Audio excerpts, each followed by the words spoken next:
সাতক্ষীরায় মোটা অঙ্কের টাকার প্রলোভন দেখিয়ে নওয়াবেকি গণমুখী ফাউন্ডেশনের প্রতারণা।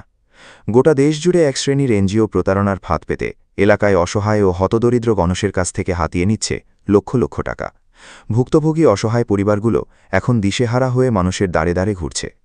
নওয়াবেকি গণমুখী ফাউন্ডেশনের ব্যবস্থাপক বড় ধরনের প্রলোভন দেখিয়ে অসহায় ও দরিদ্র পরিবারের কাছ থেকে লক্ষ লক্ষ টাকা হাতিয়ে নিয়েছে। প্রত্যেককে লোন দেওয়ার কথা বলে লোন না দিয়ে তাদের জমাকৃত অর্থ হাতিয়ে নিয়ে টালবাহানা করছে এনজিওর ব্যবস্থাপক।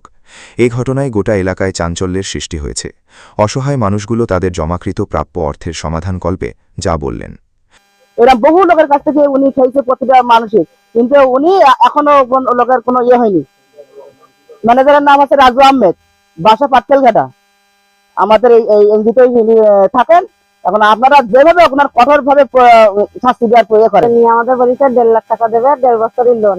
এখন সে লোক টাকা নিয়ে এখন বলতেছে যে আমাদের টাকা দেবে না।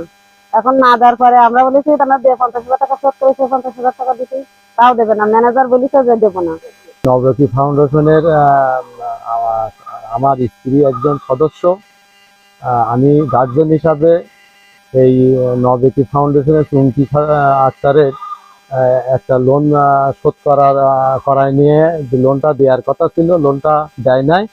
এমনকি আমার কাছ থেকে আইডি কার্ড এবং যে লোনের ফর্ম ওতে সই করছিল। করার পরেও তারা যখন সই করছে, তাহলে আমার সাথে তো বলতে হচ্ছে যে ভাই আপনি তো যাক এলাকার মধ্যে একটু গণ্যমান্যভাবে চলেন, তা আপনি যেহেতু গ্যারান্টার হয়েছেন আমরা কিন্তু লোনটা দেবো না।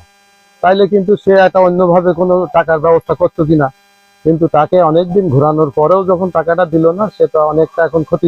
কিস্তি দেখা যাচ্ছে লোন দেবে না, বেশ ভালো কথা। তো ও ভাই তো এটা করা উচিত না। তো সেও ধরো বিপদের মধ্যে আছে, তার তো লোনটা এইভাবে করে নেওয়াটা উনার তো উচিত না। তো আমরা তো এই বিজ্ঞানে তো খারাপ বলছি আরো বেশি। সে বিপদের মধ্যে আছে, দেবো না, বেশ ভালো কথা। যে ভাবি আমি আপনার লোন দিতে পারবো না, আপনি এতটা টাকা শোধ করেন না, যেভাবে চালাচ্ছেন ওইভাবে চালান। ছেলেটা অসুস্থ, তো টাকাটা দিলি পেতো না, তাহলে শোধ করলো কেন? টাকাটা 90,000 টাকা শোধ নিলে কেন? আমার কাছে কথা হইলো, তাহলে সেই টাকাটা ফিরিয়ে দেয়, ছেলেটা অপারেশন করিলে।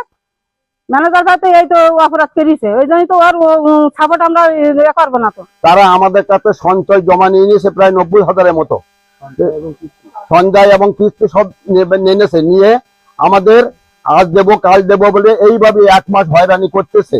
আমার পোতা এখন অবস্থা খুব খারাপ, তার এক্ষুনি অপারেশন করতে হবে।